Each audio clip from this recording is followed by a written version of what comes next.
2030 आते आते ये आहट हो जाएगी कि अब इंडिया सुपर पावर बनने वाला है। जुलाई 2028 के बाद एब्सोल्यूट डाउनफॉल की तरफ जाएगा यूएस ऑफ ए। और यहाँ पर मैं एक बहुत बड़ी भविष्यवाणी कर रही हूँ।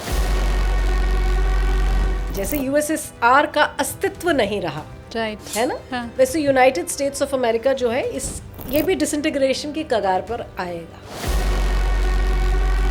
डॉलर अभी भी फॉल कर रहा है, लेकिन हमें समझ ये नहीं आ रहा है कि रुपयों में क्यों नहीं कर रहा है। देखिए, इसमें आप ये समझें कि कोई ना कोई, अमेरिका का संविधान ये कहता है कि वैसे भी कोई शख्स 2 बार के बाद तीसरी बार बन नहीं सकता है प्रेसिडेंट। कहीं ट्रम्प संविधान ही तो नहीं बदलेंगे, अमेंडमेंट तो नहीं होगा। यहाँ पर जितनी ये जो गलतियां करी जाएंगी, अब इसके बाद ये करियर समाप्ति की तरफ जा चुका है। इस द्वादश में बैठे मंगल की सप्तम भाव पे दृष्टि है और इस सप्तम पे भी शनि की दृष्टि है, क्योंकि शनि लग्न में बैठे हैं। सप्तम भाव को युद्ध के लिए भी देखा जाता है। 1 अप्रैल से 31 अगस्त भारत के लिए भी कोई बहुत अच्छा पीरियड नहीं है। हमने पीरियड लिया 1 अप्रैल से 31 अगस्त। इसको और फाइन करेंगे तो कहेंगे 10 मई से 10 अगस्त। ये मैं भारत के लिए बोल रही हूँ। और इसमें भी 20 और 30 जून को समझना पड़ेगा। मंगल और राहु बहुत क्लोज डिग्रीज पर आएंगे। बहुत स्पेसिफिक है, बहुत स्पेसिफिकली बताया मैंने। मार्च भी विस्फोटक होगा। 29 में ही गवर्नमेंट चेंज होगी तीसरी बार। पता नहीं जो भी बनते हैं प्रधानमंत्री या जिसकी सत्ता, बीजेपी पावर में आएगी 2029 में। इस बात में तो कोई दो राय है ही नहीं। ये जो बंगाल इलेक्शन है, ये तो बस अभी नव संवत्सर आज शुरू हुआ है और अभी 2 दिन पहले ही डिक्लेयर हुई हैं डेट्स। तो अब उन डेट्स को देख के भी अगर आपने कुछ स्टडी किया हो, स्पेशली फॉर पश्चिम बंगाल। देखिए, मुझे नहीं लगता कि ममता बनर्जी अब दोबारा सीएम बनेंगी। वोलेटाइल नहीं रहने वाला है इस बार बहुत ज्यादा market. It will be a good investment. Gold is a good investment. I am saying this. लेकिन आप 100% कॉन्फिडेंट हैं कि भारत हिंदू राष्ट्र होने वाला है। ये कहानी अब शुरू हो चुकी है। अब इसको रोका नहीं जा सकता। जब वर्ल्ड वाइड बहुत सारी कंट्रीज आपस में लड़ेंगी ना, इंडिया का मुसलमान भी ये कहेगा कि सेफ है हम यहाँ पर। अब हर स्त्री को दुर्गा होना ही होगा। आप सुनिए महिषासुरमर्दिनी को और महिषासुरमर्दिनी बनिए भी, और इसका जाप अब नियमित रूप से करिए। आप देखेंगे किसी भी प्रकार का जो इन्फ्लुएंस है ना, जो गलत इन्फ्लुएंस है, वो दुर्गा जी के जाप से आपको जल्दी पकड़ता नहीं है। जब नारी शक्ति सशक्त होती है तो देश आगे निकलता है। कई बार रक्तपात होता है ना, थोड़ा बलि जाती है, वो जाएगी। बहुत स्वागत है मैम आपका। Thank you Shalini, thank you for inviting me. Always a pleasure to be with you. Same here ma'am. और एक चीज़ को लेकर तो मैं हमेशा खुश रहती हूँ कि कम से कम जब नव संवत्सर की शुरुआत होती है तब मेरा आपसे मिलना पक्का रहता है। तो आज नव संवत्सर की शुरुआत और उसमें मेरी आपसे मुलाकात, और ये देखिए हमारे कलर भी मैच हो रहे हैं। We have twined. हाँ राइट। और ये बिल्कुल प्लान नहीं है, आप ऐसा मत समझना कि इसमें ज़रा भी प्लानिंग है। मैं आपके साथ बातचीत आगे बढ़ाऊँ मैम, ज़्यादातर जो व्यूवर्स हैं उनकी कंप्लेन होती है, वो ये रहती है कि जब कोई घटना घटित हो जाती है ज्योतिषी तब उसके बारे में बताते हैं। ये बताना वो शुरू करते हैं कि जी अब तो ये हो रहा है, कब तक चलेगा। मनीज़ा मैम उन गिनती के ज्योतिषियों में से एक हैं जिन्होंने अभी जो अमेरिका ईरान वॉर चल रही है उसका प्रेडिक्शन 6 साल पहले कर दिया था, और वो वीडियो आपको उनके चैनल पर मिल जाएगा, आप जाएं ढूंढें, जिसमें मैंने ये भी बता दिया था कि नवंबर 2025 से जून 2026 के बीच में ईरान को बहुत ज़्यादा परेशानी होगी। और सितंबर 25 में तो मैंने बता दिया था कि लीडरशिप चेंज होने वाली है। राइट। अब खत्म हो गई लीडरशिप, टॉप सारे लीडर्स खत्म हो गए। अब जो नए लीडर बने हुए हैं उनके पीछे भी अमेरिका पड़ा हुआ है। अच्छा, एक चीज़ इसी के साथ मैं और क्लियर करूं, क्योंकि मैम लोग ये कहते हैं ना कि अच्छा तुक्का लग जाता है, मतलब आप बहुत सारी भविष्यवाणियां कर देते हैं, बोल देते हैं पुल गिरेगा और ट्रेन एक्सीडेंट होगा, फलाना होगा, दिमाग वो तो कुछ ना कुछ सही हो जाता है। ईरान की जो मौजूदा हालत है उसके ऊपर मनीषा मैम ने एक बार वीडियो नहीं बनाया था, बड़ी बात। मैंने लिख के रखा हुआ है। 2021 फरवरी में उनका वीडियो आपको मिल जाएगा, 2025 सितंबर में मिल जाएगा, 2024 अप्रैल में मिल जाएगा विद डेट। और इसके अलावा ये भी कि इजराइल, ईरान और इंडिया, आपने 2021 में बोला था कि इन तीनों ही के ऊपर हमला होने वाला है। इजराइल का हमला हमने देख लिया मैम, ईरान का हमला हमने देख लिया, अब मुझे लग रहा है फिर क्या भारत ही बचा हुआ है क्या? डर जाए हम लोग सारे ईरान और इजराइल का हाल देख के। पर आप ये भी आपके ही चैनल पर मैंने पहले भी ये प्रेडिक्ट किया है कि 2030 आते आते ये आहट हो जाएगी कि अब इंडिया सुपर पावर बनने वाला है। ये आप ही के चैनल पे मैंने पहले बताया था। मगर ये जानिए कि जब भी शनि का प्रवेश वृषभ राशि में होता है तो इंडिया के लिए एक वीकनेस का समय भी होता है। तब स्पेसिफिकली जब शनि का जो प्रेजेंस है वो रोहिणी नक्षत्र में होता है। अब शनि जो हैं वो जून 2029 से वृषभ राशि में प्रवेश कर जाएंगे, मगर जैसे ही एंट्री होगी उसके बाद रेट्रोग्रेशन हो जाएगा और वापस आ जाएंगे। तो जून 2029 से नवंबर 2029 तक वृषभ राशि में रहने के बाद रेट्रोग्रेशन आ जाएगा और फिर पूर्णतया वृषभ राशि में एंट्री होगी जून 2030 से जून 2032। ये इंडिया के लिए भी एक वीक पीरियड होगा, ठीक है। ये इंडिया के लिए भी एक वीक पीरियड होगा जहां पर जिसे कहते हैं कि आप पिस जाएंगे दो पार्टों के बीच। ऐसा मतलब in spite of our diplomacy, in spite of our best foreign relations, however जैसे भी हम इसको जैसा भी ये चल रहा होगा वहाँ पर हम एक बड़े ही रफ पॉइंट पर आ जाएंगे। क्या डेट आपने बताई? ये वैसे तो वृषभ राशि में प्रवेश जून 2029 से हो जाएगा, मगर इसे पूर्णतया उसके बाद रेट्रोग्रेशन हो जाता है अक्टूबर नवंबर 2029 से। हाँ। तो जून 29 से अक्टूबर नवंबर 2029 ये चीज़ महसूस होगी और उसके बाद जून 2030 से जून 2032 के बीच में जब शनि का प्रवेश वृषभ राशि में होगा। अब इसमें अगर हम रोहिणी नक्षत्रों के डेट्स देखें, क्योंकि रोहिणी नक्षत्र में जब शनि जाएगा तो परेशानी होती है। यहाँ पर मैं आपको इसके साथ एक पैरेलल भी ड्रॉ करके दूंगी। रोहिणी नक्षत्र में जून से दिसंबर 2030 में शनि का प्रवेश रहेगा, फिर उसके बाद मार्च से जुलाई 2031 प्रवेश रहेगा और फिर जनवरी से मार्च 2032, क्योंकि फॉरवर्ड बैकवर्ड रेट्रोग्रेशन वक्री मार्गी होने के कारण ये तीनों सालों में 30, 31, 32 में ये जो मैंने महीने बताए इन सब में रोहिणी में प्रवेश रहेगा और ये भारत के लिए प्रॉब्लमैटिक है।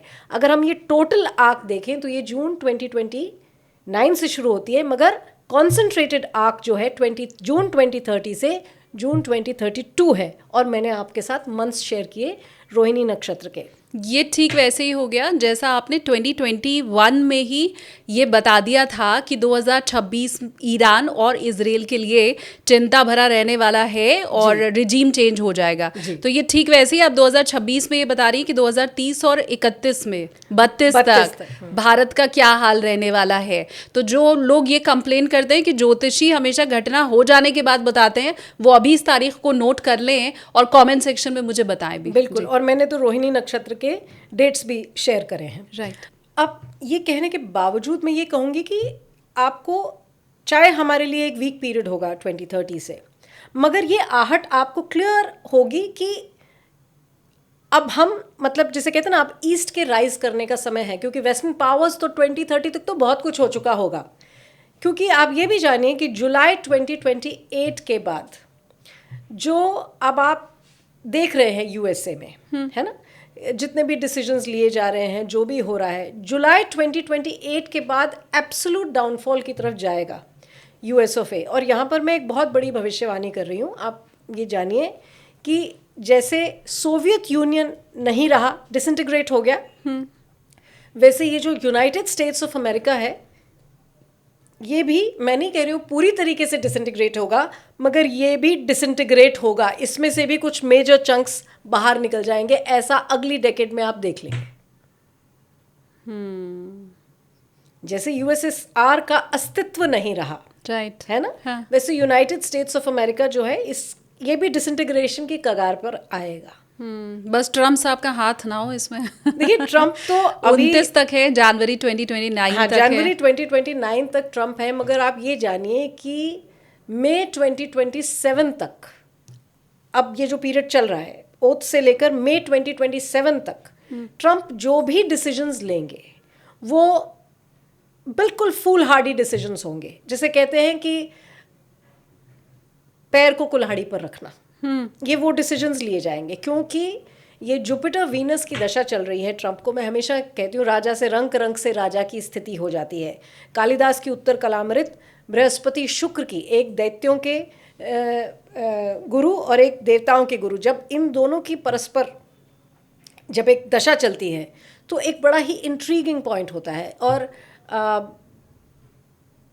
ट्रंप के सिंह लग्न की जो कुंडली है उसमें आप देखिए कि शुक्र जो है वो 10th लॉर्ड भी है, as the third and the 10th lord in this chart. और बृहस्पति जो है वो अष्टमेश है, अष्टमेश भी है ना, पंचमेश और अष्टमेश दोनों हैं। तो ये बड़ी ही एक इंट्रीगिंग दशा है डोनाल्ड ट्रंप के चार्ट में। और मई 2027 तक जो भी डिसीजंस लिए जाएंगे वो बूमरैंग करेंगे, वो फूल हार्डी होंगे। उनमें आप मतलब अब आप ये देखिए कि ये जो भी डिसीजंस हैं दैट ट्रंप इज सेइंग कि हमें अब लोगों की मतलब वी डोंट नीड हेल्प, हम अपना, जैसे एक वो माफिया का जो एक वो होता है वो अब slowly and steadily it's just going to nose dive, कोई नहीं सुनने वाला। और ये जितनी भी गलतियां हैं, ये जो गलतियों की एक माला पिरोई जा रही है इन मोतियों की मोती नहीं बोलना चाहिए, बट ये जो गलतियों की एक माला पिरोई जा रही है, ये मई 2027 तक all his decisions are not going to be correct, logical and stand the test of time, जिसे हम कहते हैं इन द लॉन्ग टर्म। ये ऐसे डिसीजंस नहीं हैं, ठीक है। और उसके बाद जुलाई 2028 के बाद तो यूएस जो है, देखिए यूएस को सिर्फ उसकी ये राजनीतिक या जो रण की जो स्ट्रेटेजिक अफेयर्स में जो ये डिसीजन है, सिर्फ वो ही नहीं मात देंगी, यूएस को नेचुरल कैलामिटीज़ भी पकड़ने वाली हैं। ऐसे हरिकेन्स आएंगे, ऐसी नेचुरल कैलामिटीज़ हैं कि समझ नहीं आएगा किसको बचाएं किसको ना बचाएं। तो अब it's in a bad state. जैसा मैं यूके के बारे में भी 2020 से बोलती थी, लोग सुनते नहीं थे। मैं कहती थी only weak kings will reign England now, it is going to be so bad. और कोई ये अब आप देख लीजिए, लेबर पार्टी इनको बिल्कुल they will take UK to the cleaners, जिसे मैं यही शब्द इस्तेमाल करूँगी। तो ये मैं 2020 से कह रही थी कि यूके की इकोनॉमी नीचे जाएगी अब, और सिर्फ वीक किंग्स रेन करेंगे। ये अब आप देख लीजिए क्या हाल हो रहा है। हम क्या नवंबर और ऐसा ही स्थिति, इसलिए यूएस की मैं आज बता रही हूँ, आप देख लीजिए ये अब आने वाला समय आपको यूएस के बारे में क्या दिखाएगा। डॉलर डेफिनेटली, अगर यूएस की ये स्थिति होगी तो डॉलर तो फॉल करेगा ना। हाँ राइट, डॉलर फॉल करेगा। अब डॉलर अभी भी फॉल कर रहा है, लेकिन हमें समझ ये नहीं आ रहा है कि रुपयों में क्यों नहीं कर रहा है। चलिए, बाकी तो सारी करेंसी मैं एक चीज़ और समझना चाहती हूँ, नवंबर 2026 में मिड टर्म इलेक्शन है अमेरिका में। क्या उसको लेके आपने कुछ देखा है, जांचा है कि ट्रंप के हित में ही फैसला आने वाला है? देखिए, मैंने अभी मिड टर्म इलेक्शंस को फ्रैंकली अभी स्टडी नहीं किया है, बट मैं ये कहूँगी कि अभी तो America never changes it's leaders during war. ये एक स्ट्रैटेजी है, ठीक है। तो इसलिए अगर एक ऑनगोइंग वॉर है उसके बीच में अमेरिका अपने लीडर्स को चलाएगी, क्योंकि यूएस का जो आने वाला समय है, क्योंकि वो ख़राब दिख रहा है, तो ये अभी चलाएंगे एक ऐसे लीडर को जो कि हेल्म ऑफ अफेयर्स पे रह के गलतियां करेगा, उसको रखेंगे। मैं एक आखिरी सवाल ट्रंप पे और ले लूं, फिर हम नव संवत्सर के ऊपर आएंगे। ट्रंप के लिए सवाल ये कि हाल ही में उन्होंने जब सदन को संबोधित किया अमेरिका में, तो उन्होंने ये कहा कि उनको लगता नहीं है कि वो दोबारा प्रेसिडेंट बन पाएंगे। ये बात उन्होंने तब कही जबकि अमेरिका का संविधान ये कहता है कि वैसे भी कोई शख्स 2 बार के बाद तीसरी बार बन नहीं सकता है प्रेसिडेंट। तो उनकी इस बात के बाद कयास ये भी लगाया जाना शुरू हुआ कि कहीं ट्रंप संविधान ही तो नहीं बदलेंगे, अमेंडमेंट तो नहीं होगा। No, this is his last term. Trump का ये डेफिनेटली ये लास्ट टर्म है। तो आप ये मत सोचिए ये करियर अब यहाँ पर जितनी ये जो गलतियाँ करी जाएंगी, अब इसके बाद ये करियर समाप्ति की तरफ जा चुका है। जैसे हम तो आगे देखते हैं तो हम कहते हैं जा चुका है, समाप्ति की तरफ जा चुका है। तो भूलिए कि कॉन्स्टिट्यूशन में कोई चेंज किया जाएगा या कुछ दोबारा ऐसा कोई प्रयास किया जाएगा जहाँ पर दोबारा पावर में आएंगे। अब ये करियर पैकअप मोड में जा चुका है। मुझे तो यहाँ तक लगता है कि शायद ये टर्म भी कंप्लीट ना हो ट्रंप से, इतनी स्थिति खराब होगी। अच्छा, मगर अभी मैंने कहा ना, मई 2027 तक तो गलतियों की बाढ़ आई हुई है, वो गलतियां करने दीजिए। हाँ। मगर ये टर्म भी कंप्लीट करना मुश्किल होगा ट्रंप के लिए। अब हम ईरान और अमेरिका वॉर अगर आपसे समझना चाहें, कुछ प्रिडिक्शन या ज्योतिष बता रहा है कि हाल फिलहाल में ये जंग क्या रुकने वाली है? 2 महीना, 3 महीना, 5 महीना? देखिए, जब मैंने ये पहले भी प्रिडिक्ट किया था कि ईरान का लीडरशिप चेंज होगा, तो मैंने ये भी कहा था कि ये लीडरशिप ऐसा नहीं है कि ये गिरेगा और एकदम से ये ज़ोरास्ट्रियन हो जाएगा या इसमें कोई वो व्यक्ति आ जाएंगे। ये जो अभी भी जो एक इस्लामिक रजीम है ईरान का, ये अभी भी लड़ेगा अपने अस्तित्व के लिए, और 2029 मार्च तक ये लड़ाई रहेगी। इसका मतलब इस्लामिक रिपब्लिक ऑफ ईरान जो है ये 29 तक पावर में रहेगा, या चाहे लार्जर पब्लिक चाहे या ना चाहे। अब जैसे आप जानते हैं कि आयतुल्ला खामेनी सन है ना, अब वो मोज्तबा, हाँ, अब वो अपनी उन्होंने बता दिया कि I am the new leader. तो इसलिए ये जो रजीम है ये कोई ध्वस्त नहीं हुआ अभी पूरी तरीके से। राइट। ये ध्वस्त नहीं हुआ क्योंकि आपके पास अगला लीडर तैयार है। और अभी ये इस्लामिक रजीम जो है अभी मार्च 29 तक लड़ते झगड़ते कैसे भी उठक पटक होने के बावजूद भी कायम रहेगा मार्च 29 तक। उसके बाद ये मतलब ध्वस्त होने की कगार पर आएगा। मैंने ईरान में एक प्रोफेसर हैं, उनका लाइव किया ईरान से, तो उन्होंने बड़ी इंटरेस्टिंग बात बोली। उन्होंने बताया कि ईरान में लोग ये कह रहे हैं कि ये बेवकूफ़ी ट्रंप ही कर सकते थे कि रिजीम चेंज के नाम पे खामनेई के बाद खामनेई को बिठा दिया। मतलब वो सरनेम तक नहीं चेंज कर पाए, रिजीम चेंज की तो बात ही क्या करना। जबकि खामनेई खुद ये नहीं चाहते थे कि उनका बेटा उस गद्दी पर बैठे, लेकिन ये ट्रंप ही कर सकते थे कि जो खामनेई नहीं चाहते थे वो भी हो गया, और रिजीम चेंज के नाम पर वो एक सरनेम तक नहीं बदल पाए।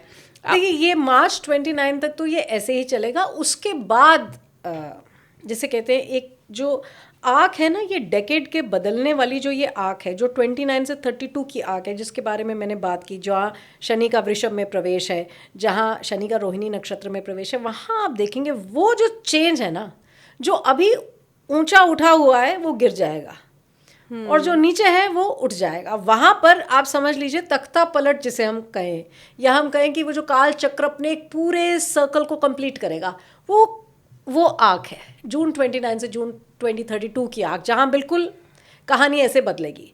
और जब उसके बाद शनि कर्क राशि में प्रवेश करेंगे, जो कि जून 2034 से है, वहाँ एक वर्ल्ड ऑर्डर ही चेंज हो जाएगा।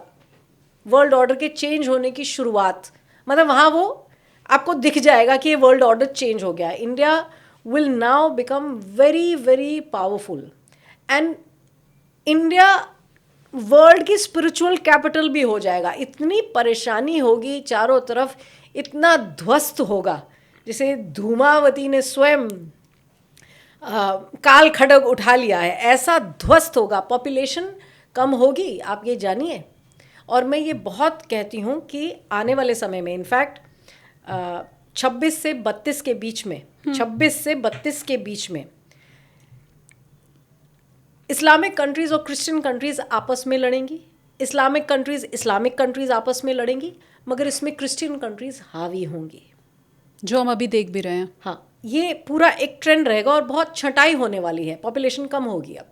ये 26 से 32 जो है, ये 26 से 32 लार्जर आर्क, और जो बहुत प्रोनाउंस्ड है, बहुत फाइन, वो जून 29 से जून 32 का आर्क है। ठीक है, अब छटाई का समय शुरू हो चुका है। अतिचारी बृहस्पति, और जब इसके बीच में जब शनि वक्री होंगे तो एक बहुत ही विस्फोटक स्थिति उत्पन्न होती रहेगी इन 6 साल में। और ये 2032 तक वाली भविष्यवाणी और अत्याचारी बृहस्पति वाली तो आप पहले भी मेरे पॉडकास्ट में कर चुकी हैं। आप लोगों को अगर याद है तो प्लीज़ कमेंट सेक्शन में मुझे बताओ, और ये भी ज़रूर बताओ कि मैम के चैनल पे जाकर कितने लोगों ने सर्च किया कि उनकी ईरान, इजराइल, अमेरिका का ये जो वॉर चल रहा है वो वाली भविष्यवाणी उन्होंने पहले ही कर दी थी। वो भी मुझे कॉमेंट सेक्शन में ज़रूर बताना।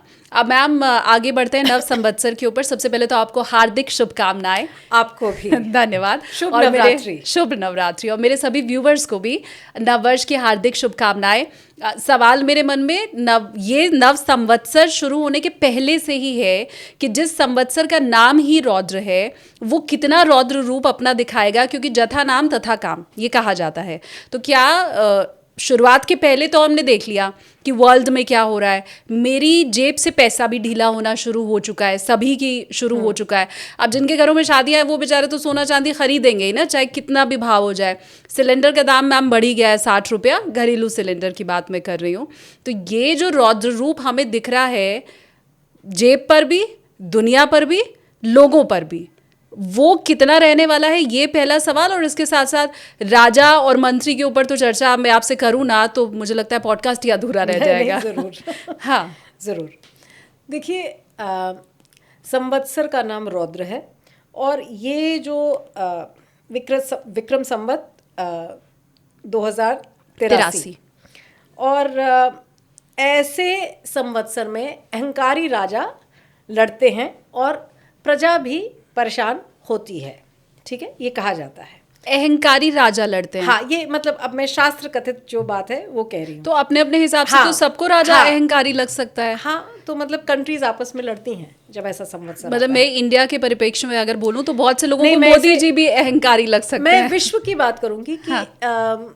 विश्व की बात करूंगी और उसमें कहूंगी कि इसमें बहुत सारा द्वंद्व होगा। युद्ध का साल होता है, ये युद्ध का साल होता है। मगर युद्ध का सिर्फ ये साल नहीं है, 2026 से तो आने वाले जितने भी अब ये जो 6 साल हैं, है ना, ये कोई बहुत ज़्यादा अच्छा आर्क नहीं दिख रहा, जिसमें मैंने आपको बता ही दिया वेस्ट नीचे आएगा और ईस्ट राइज करेगा। राइट, है ना, वेस्टर्न पावर्स अब वीकन हो जाएंगी। मैं खुश हूँ।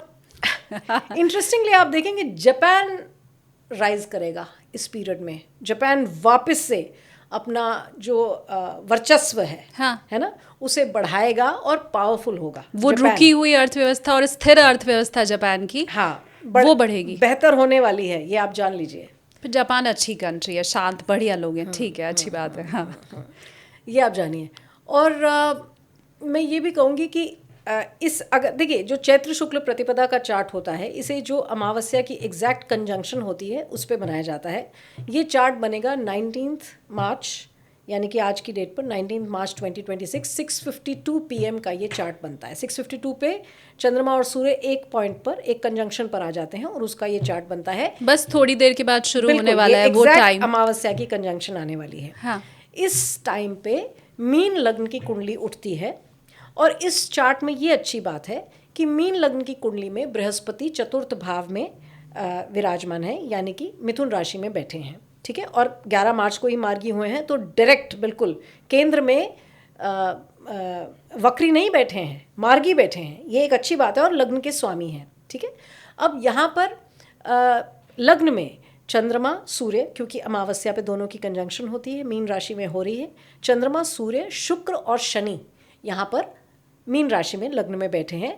मंगल बुध और राहु जो है वो द्वादश भाव में यानी कि कुंभ राशि में बैठे हैं और केतु यहाँ छठे भाव में इस कुंडली के सिंह राशि में बैठे हैं। मीन लग्न की कुंडली बनी इस समय की जो बनती है, इससे हम पूरा साल देखते हैं। देखिए साल को भी 2 तरीके से देखा जाना चाहिए। अभी जैसे हम आज बात करें चैत्र शुक्ल प्रतिपदा की, वैसे ही जो दीपावली की रात्रि है वो जो अमावस्या है उसका भी चार्ट बनता है साल को समझने के लिए, और वो भी इक्वली पावरफुल है। गुजरात में आप जाएंगे तो आप देखेंगे कि बहुत से ज्योतिषी जो पुरानी परंपरा से काम करते हैं वो दीपावली का चार्ट बना के वहाँ से भी साल को देखते हैं। वहाँ तो नववर्ष की शुरुआत ही मानते हैं, इवन महाराष्ट्र में। बिल्कुल बिल्कुल। तो ये दोनों चार्ट्स बहुत इंपॉर्टेंट हैं। अब आप कहें कि अब हमें यूएसए के लिए अगर यही चैत्र शुक्ल प्रतिपदा बनानी हो, चाहे वहाँ चैत्र नवरात्रि मनाई जा रही है नहीं, मगर ये एक पॉइंट ऑफ कंजंक्शन है, ये इसका अगर चार्ट बनाया जाए तो डिग्रीज बदल जाती हैं, क्योंकि इसमें लोकेशन आप वॉशिंगटन लेंगे, है ना, फिलाडेल्फिया लेंगे इनफैक्ट, क्योंकि फिलाडेल्फिया से ही यूएस का चार्ट जो 1776 का जो चार्ट है, 4 जुलाई 1776 का जो चार्ट है वो फिलाडेल्फिया के बेसिस पर, मतलब उसका लॉन्गिट्यूड लैटिट्यूड लेकर ही हम बनाते हैं, तो नववर्ष उनके लिए भी बनाया जा सकता है। मेदिनी ज्योतिष में आप नववर्ष का चार्ट हर कंट्री के लिए बना सकते हैं, उसमें नवांश क्या दिखती है और लग्न क्या दिखता है, इससे हम उन कंट्रीज़ को समझ सकते हैं, प्लस हम उनका नेटल चार्ट समझते हैं, फिर इस चैत्र शुक्ल प्रतिपदा के चार्ट को समझते हैं, फिर इन दोनों के सामंजस्य से फिर हम आगे बताते हैं क्या दिखता है। अब भारत की बात करते हैं। जिस दिन चैत्र शुक्ल प्रतिपदा होती है उस दिन जो वार होता है, आज थर्सडे है, बृहस्पतिवार है, तो राजा बृहस्पति जुपिटर, ये तरीका है इसको बताने का कि साल का राजा कौन होगा। ठीक है। अब आपने पिछले साल देखा और मैंने बहुत सी रील्स देखी, पिछले साल लोग कह रहे हैं मंगल राजा है, मंगल राजा है, जबकि आपके पॉडकास्ट पे हमने बोला सूर्य राजा है। देखिए, न्यूमरोलॉजी में जब आप नंबर्स को जोड़ते हैं, जैसे आपने 2025 को जोड़ा है ना, तो आपने कहा 9 नंबर आ गया, आपने कहा मंगल राजा है। न्यूमरोलॉजी में राजा और मंत्री नहीं है, ये वैदिक ज्योतिष का हिसाब है। तो अब आपने कहा मंगल राजा, लोग कंफ्यूज हो रहे हैं, आप कह रहे सूर्य राजा, लोग कह रहे मंगल राजा। हाँ। ऐसा तो हो ही नहीं सकता, क्योंकि नंबर जोड़ के तो हम बताते ही नहीं है। ठीक बात। वो राजा न्यूमरोलॉजी में अगर आपने कहा कि ये कंट्रोल है चलिए इस प्लैनेट का, तो आप राजा और मंत्री शब्द, ये तो वैदिक ज्योतिष के या ज्योतिष के शब्द हैं ये। और राजा तो पिछले साल सूर्य था और इस साल बृहस्पति है, जो कि अतिचारी है। हाँ। और बृहस्पति क्योंकि आज चैत्र शुक्ल प्रतिपदा पे वार क्या है उसे हम राजा बताते हैं। अब मंत्री जो प्राइम मिनिस्टर है, मंत्रिमंडल बहुत बड़ा होता है पूरे साल का, पर मंत्री कौन है? मंत्री हम देखते हैं कि जब मेष संक्रांति आती है, यानी कि जब एरीज में सूर्य का प्रवेश होता है, solar ingress of sun into the sign of Aries, Mesha Sankranti, वो किस वार पे पड़ती है? वो मंगलवार पे पड़ रही है, इसलिए प्राइम मिनिस्टर जो है वो मंगल है इस बार। तो राजा बृहस्पति, मंत्री मंगल। होम मिनिस्टर, मंत्री कैसे समझूं मैं? Prime minister. Prime minister. Home minister कोई और है, वो बताऊंगी मैं। ठीक ये है। प्राइम मिनिस्टर हुए आपके। हाँ। मंगल, और राजा जो है वो आपके बृहस्पति हुए। जब भी बृहस्पति राजा होते हैं, और आप ये देखें कि बृहस्पति राजा भी हैं, केंद्र में बैठे हैं, इस नव संवत्सर की जो कुंडली बनती है उसके लग्नेश हैं, और केंद्र में बैठे हैं, अपने ही नक्षत्र में बैठे हैं, पुनर्वसु नक्षत्र में बैठे हैं। और मीन लग्न की इस कुंडली में अगर बृहस्पति चौथे भाव में बैठे हैं तो अपनी सप्तम दृष्टि से धनु को दृष्टि दे रहे हैं, यानी कि दशमेश जो हैं वो चतुर्थ भाव में बैठकर दशम भाव को दृष्टि दे रहे हैं। ये इकोनॉमी के लिए अच्छा माना जाता है, चाहे खर्चे हो रहे हो पैसे आएंगे।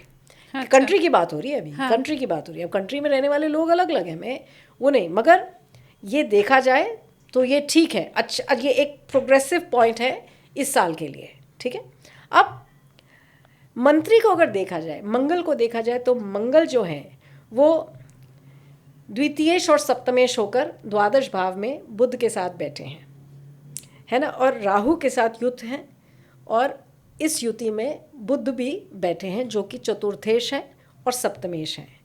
तो ये जो प्रॉब्लम है ये आपको बॉर्डर्स पे या इंटरनल फाइटिंग, इंटरनल राइटिंग ये ज़रूर दिखाएगा। क्यों? क्योंकि इस द्वादश में बैठे मंगल की सप्तम भाव पे दृष्टि है, और इस सप्तम पे भी शनि की दृष्टि है, क्योंकि शनि लग्न में बैठे हैं। तो सप्तम भाव को युद्ध के लिए भी देखा जाता है, तो सप्तम भाव पर दोनों मैलेफिक्स की दृष्टि है।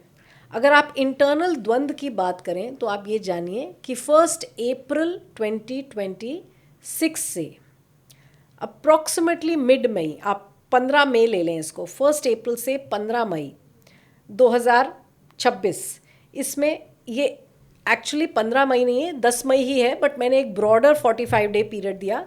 इसमें शनि और मंगल की युति मीन राशि में आ रही है। ठीक है। अब जब ये युति आएगी तो ये युति थोड़ी सी ट्रबलसम युति है, शनि और मंगल की ये युति। ठीक है। अब इस युति से यहाँ पर मैं थोड़ा सा डाइग्रेस करती हूँ। इजराइल और रशिया दोनों के जो चार्ट्स हैं, उन दोनों चार्ट्स में ये युति प्रॉब्लमैटिक रहेगी। 1 अप्रैल से 15 मई रशिया के लिए भी, और 1 अप्रैल से 15 मई जो है इजराइल के लिए भी ट्रबलसम है। लड़ेंगे ये दोनों, रशिया अपना लड़ेगा, इजराइल अपना लड़ेगा, मतलब लड़ाई उठने वाली है। ये 1 अप्रैल की जो युति आ रही है ये प्रॉब्लम क्रिएट करने वाली है। ये आप जान लीजिए। मई तक तो वैसे ही युद्ध लंबा चल रहा और है। सिर्फ ये कहानी 10 मई की नहीं है, क्योंकि 10 मई के बाद 10 मई से 20 जून तक, 10 मई 2026 से 20 जून 2026 तक ये जो पीरियड है, इसमें जो मंगल है वो भारत की कुंडली में द्वादश भाव से सप्तम के केतु पर दृष्टि देंगे। तो आप जानिए कि जो कहानी, अगर मैं पूरी आपको बताऊं तो 1 अप्रैल से 31 अगस्त, 1 अप्रैल से 31 अगस्त भारत के लिए भी कोई बहुत अच्छा पीरियड नहीं है। भारत की कुंडली को, जो मैं CSP की चैत्र शुक्ल प्रतिपदा नहीं, भारत की जो इंडिपेंडेंस की कुंडली है अगर उसकी बात करूं, तो भारत को दशा चल रही है मंगल और राहु की। मंगल और राहु, मंगल जन्मकालीन राहु पर युद्ध हो जाएंगे 20 जून से 10 अगस्त के बीच में। ये भी विस्फोटक है, इसलिए मैंने आपको बताया ये 1 अप्रैल से 10 अगस्त तो खराब है ही, थोड़ा खींच दें तो 31 अगस्त बोल रहे हैं। तो 1 अप्रैल से 31 अगस्त प्रॉब्लमैटिक है इवन फॉर इंडिया। और इसमें 20 से 30 जून को केयरफुली देखना पड़ेगा, सेम डिग्रीज पर आ रहे हैं। 20 से 30 जून को समझना पड़ेगा, सेम डिग्रीज पर आ रहे हैं। और इसी दौरान जुडिशरी कोई बड़ा डिसीजन ले सकती है जो कि यूनिफॉर्म सिविल कोड पर हो सकता है, जिसके कारण या किसी धर्म स्थान संबंधी कोई मेजर डिसीजन आ सकता है, जिसके कारण इंटरनल प्रॉब्लम्स बन जाएंगी। आप कह सकते हैं कि भारत में इस पीरियड में टेररिस्ट एक्टिविटीज़ दिखती हैं। ठीक है, हमने पीरियड लिया 1 अप्रैल से 31 अगस्त, इसको और फाइन करेंगे तो कहेंगे 10 मई से 10 अगस्त। ये मैं भारत के लिए बोल रही हूँ, 10 मई से 10 अगस्त। ठीक है, और इसमें भी 20 और 30 जून को समझना पड़ेगा, मंगल और राहु बहुत क्लोज डिग्रीज पर आएंगे। ठीक है, ये आपको आने वाला समय क्लियर कर दिया हमने। हाँ, बहुत स्पेसिफिक है, बहुत स्पेसिफिकली बताया मैंने। हाँ। अब इसके बाद मैं एक और बात कहूँगी। 10 नवंबर 2026 से 10 मार्च 2027, इसमें मंगल सिंह राशि में वक्री मार्गी होंगे। ये 5 महीने, ये 5 महीने सिंह राशि भारत की चतुर्थ राशि है इंडिपेंडेंस की कुंडली में। वहाँ से चतुर्थ दृष्टि से केतु, जन्मकालीन केतु को पकड़ेंगे। 10 नवंबर से 10 मार्च भी विस्फोटक होगा। किस किस्म का विस्फोटक? देखिए, इसमें आप ये समझें कि कोई ना कोई बॉर्डर पे आवाज़ हो सकती है इस पीरियड में। ये पूरा साल थोड़ा सा प्रॉब्लम तो दिखा रहा है, इस बात को डिनाई नहीं कर सकते। मैंने आपको फर्स्ट हाफ की कहानी बताई और फिर मैंने आपको 10 नवंबर से 10 मार्च की कहानी बताई। ठीक है, और 10 नवंबर से 10 मार्च सिर्फ भारत के लिए नहीं, आप देखेंगे वर्ल्ड वाइड 10 नवंबर से 10 मार्च प्रॉब्लम्स बढ़ती हैं। क्यों? US को भी देख लीजिए, सिंह लग्न की कुंडली है ना, और चंद्रमा ही कुंभ राशि में बैठा है, और मंगल का बार बार लग्न में बैठ के वक्री मार्गी होना, वहाँ ये प्रॉब्लम जो दशाएं भी चल रही हैं, सिर्फ ऐसे ही नहीं है कि, तो ये वर्ल्ड वाइड जो है आपको वॉरिंग स्थिति जो है, वॉरिंग कंट्रीज जो है वो थोड़ा सा और लड़ेंगी। 10 नवंबर से 10 मार्च एक स्पेसिफिक पीरियड दे रही हूँ। और इसके बीच में भी 15 दिसंबर से 25 दिसंबर जो है मंगल बहुत क्लोज डिग्रीज पे आके, शनि के साथ बहुत क्लोज डिग्रीज पे आके सिंह से मीन राशि को देखेंगे। 15 दिसंबर से 25 दिसंबर 2026 बहुत क्लोज डिग्रीज पे, ये पूरा पीरियड है और उसके अंदर ये क्लोज डिग्रीज है। ठीक है, तो इसमें आपको दिख जाएगा देश दुनिया में क्या हो रहा है। मैं नहीं कह रही हूँ सिर्फ, क्योंकि जो हम चैत्र शुक्ल प्रतिपदा तो हम हर एक कुंडली हर एक कंट्री का बनाते हैं, तो मतलब ये जो टाइम है ये वॉरिंग कंट्रीज जो है आपस में और लड़ेंगी। और रशिया और इजराइल तो मैंने आपको इसी युति से बता दिया, 1 अप्रैल और 10 मई के बीच में आप देख लीजिए दोनों क्या करते हैं। राइट, है ना।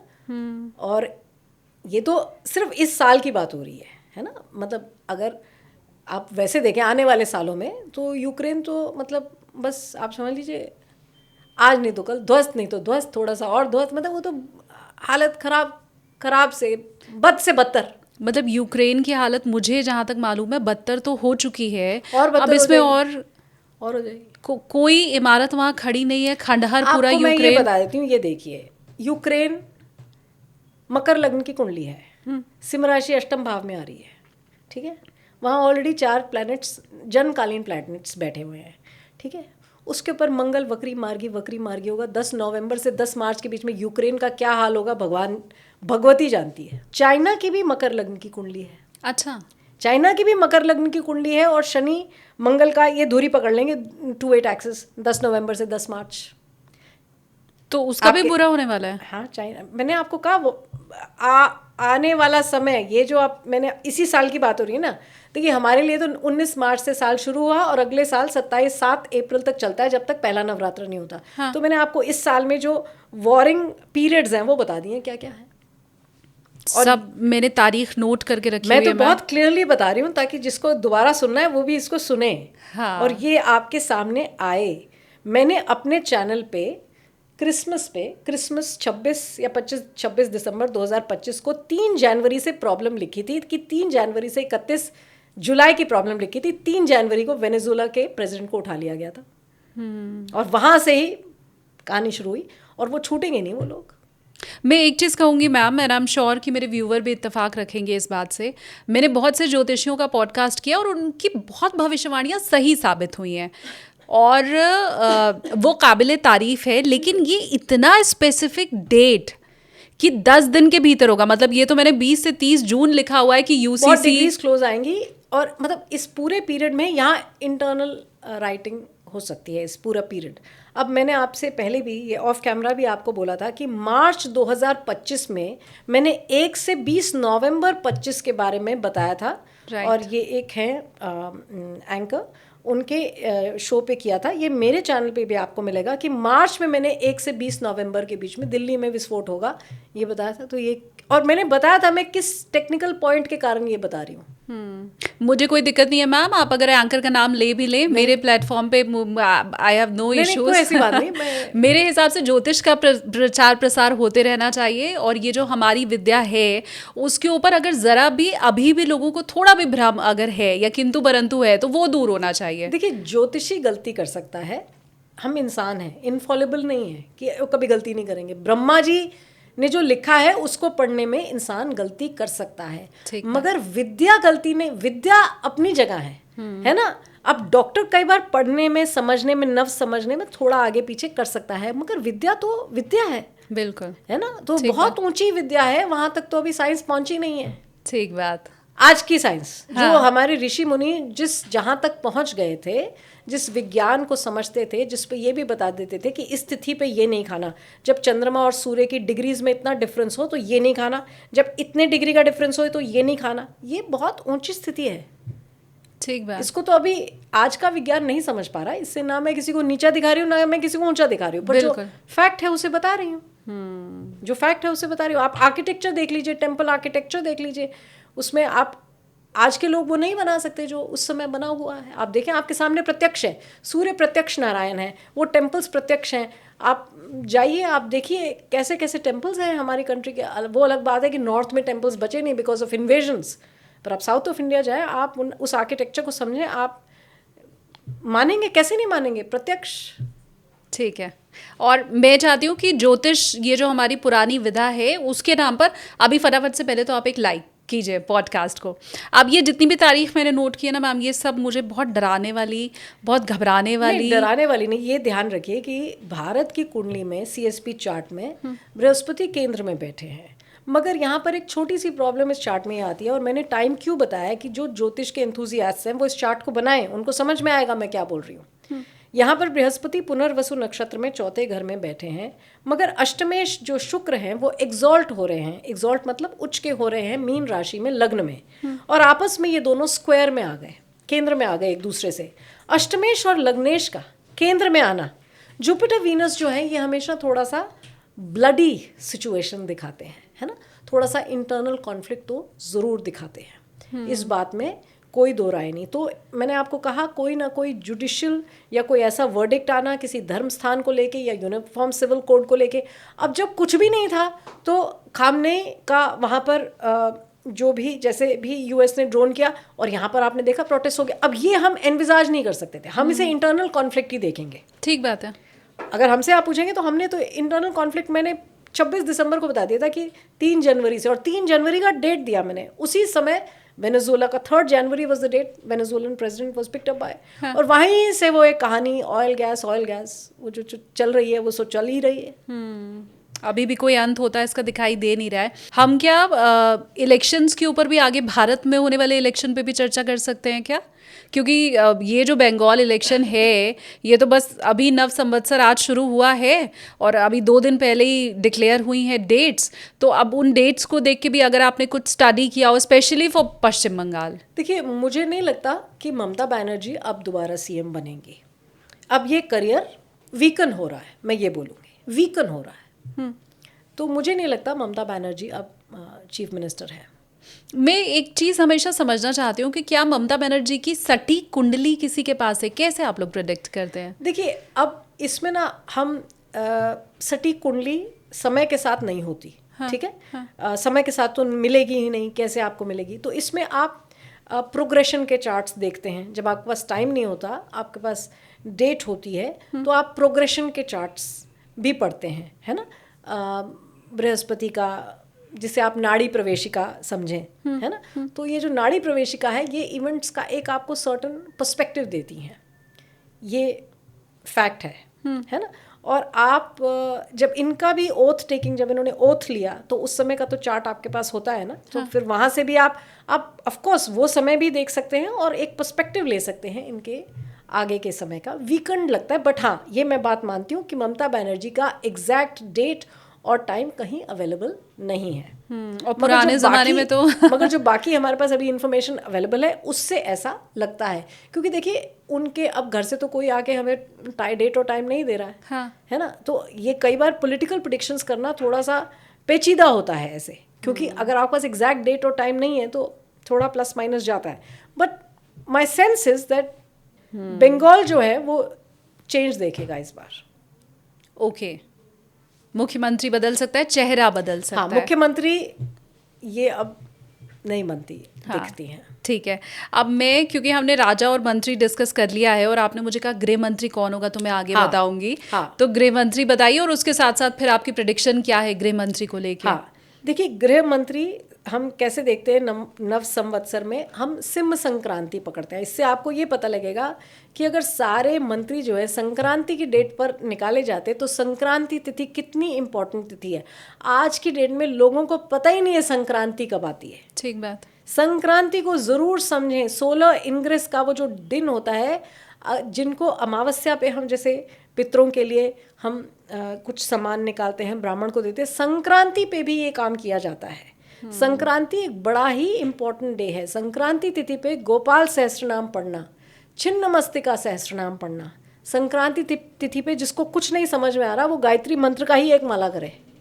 मतलब एटलीस्ट उस दिन कुछ पूजा, उपासना, आराधना करनी है। Sankranti is a very important day. और अब मुझे लगता है हम सिर्फ मकर संक्रांति छोड़ के और किसी संक्रांति पे दान नहीं करते हैं और किसी संक्रांति पे पूजा पाठ नहीं होती है। मुझे कमेंट्स करके बताइए अगर आपके घर में 12 संक्रांति के ऊपर ऐसी विशेष पूजा पाठ या दान का प्रचलन अभी तक है, परिवार निभा रहे हैं। वरना मैंने यही देखा है कि अब सिर्फ मकर संक्रांति का ही मैं कह सकती हूँ कि दैट सेलिब्रेशन वो मकर संक्रांति का ही बचा है, बाकी तो हम नहीं देखते हैं। संक्रांति एक इम्पॉर्टेंट डे है। अभी तो हम देखते हैं कि 14 जनवरी को हमें पता है कैप्रिकॉर्न में आ रहा है, मगर अभी भी आपको न्यूज़पेपर्स में दिखेगा कि 23 दिसंबर को सन जो है कैप्रिकॉर्न में आ गया। अब लोग आकर बहस करते हैं, कई बार कहते हैं मेरा बर्थडे तो 20 जुलाई का है, मैं लियो हूँ। मैंने कहा नहीं, क्योंकि अब सिम संक्रांति तो 12 और 16, 17 अगस्त के बीच में होती है। तो आप करके हमारी तरफ से आप अपना चार्ट बनाएं और आप देख लेंगे। व्हाट द न्यूज़पेपर्स और the western system of astrology is different than this. अब वहाँ पर कन्फ्यूजन हो जाती है। तो अगर कैप्रिकॉर्न में सन की एंट्री 14 जनवरी में, सन एक दिन में 1 डिग्री चलते हैं, एक साइन 30 डिग्री का है, तो अप्रॉक्सीमेटली जिसे हम कहते हैं 12 से 16 के बीच में ऑफ एवरी मंथ आपको संक्रांति तिथि आएगी। 12 से 16 के बीच में, है ना। तो उसका आप ध्यान रखें और वहाँ से ही अपना सनसाइन समझें।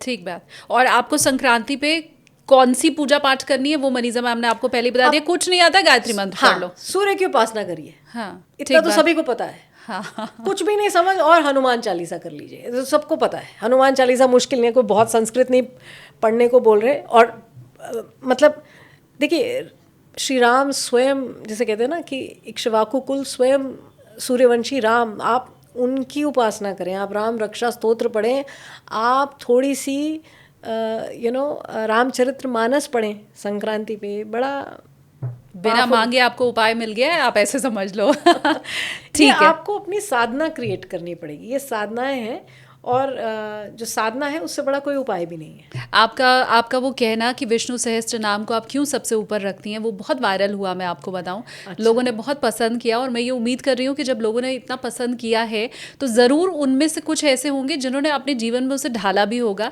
विष्णु सहस्त्र नाम पढ़ना शुरू भी किया होगा। मुझे बहुत अच्छी लगी थी आपकी वो बात कि वैसे तो तमाम सहस्त्र नाम हैं, लेकिन उनमें भी क्यों विष्णु सहस्त्र नाम ऊपर है। तो इनकेस आपको ना पता हो तो मैं बता दूं कि वो बहुत वायरल हुआ था और लोगों ने बहुत पसंद किया था उसे। अब आज आई एम श्योर कि आपकी इस बात से संक्रांति को लेके भी थोड़ा और उत्साह लोगों के मन में जगेगा, और हम ये देखेंगे कि हर महीने की वो 12 से लेके 16 तारीख के बीच में कुछ घरों में, मैं तो ये मानती हूँ मैम कि अगर हमारी बातचीत से 10-12 लोग भी बदल जाएं, 20 लोगों तक भी वो विद्या पहुंच जाए, तो मैं उसको भी अपनी उपलब्धि मानती हूँ कि इतना भी हमने कर लिया। मैं तो ये कहती हूँ कि अगर किसी के चित्त की स्थिति को ऊंचा उठाने में, ये मैं कहूँगी ये हमारी पुष्पांजलि है उस ईश्वर के श्री चरणों में, कि हमने जो लोग हैं उनके चित्त की स्थिति को उठाने के लिए, उनको ये अगर हमारी बात लगी, वो जाप करेंगे, उनके अपने चित्त की स्थिति उठेगी। तो इससे बड़ी क्या उपासना हो सकती है? ये हमारी पुष्पांजलि है ईश्वर के श्री चरणों में। राइट। तो अब मैं वापस आती हूँ सिंह लग्न के ऊपर। सिंह लग्न आपने बताया कि हम उससे चेक करते हैं कि होम मिनिस्टर कौन रहता है। सिम संक्रांति सॉरी, हाँ। जब सिम संक्रांति को वार देखते हैं तो वहां से हम होम मिनिस्टर, गृह मंत्री डिसाइड करते हैं। इसे हम दुर्गेश भी बोलते हैं। तो इस बार सिम संक्रांति पे हम कहते हैं कि दुर्गेश या होम मिनिस्टर चंद्रमा है। तो आप देखेंगे कि हमारी जो डिप्लोमेसी है वो बहुत सुपीरियर रहेगी। हम इसको भी संभाल लेंगे और हम इसको भी संभाल लेंगे। हम हर साइड, हम बहुत, हमारी फाइटिंग बहुत ज़्यादा, हम कटु वचन या हार्श स्टांस ना लेकर, बट बहुत फाइन डिप्लोमेसी होगी चंद्रमा के दुर्गेश होने के कारण। ये आप जान लीजिए, इस साल ऐसा होगा। बहुत फाइन फॉरेन पॉलिसी जो है, या जो फॉरेन मनूवर्स हैं, या जो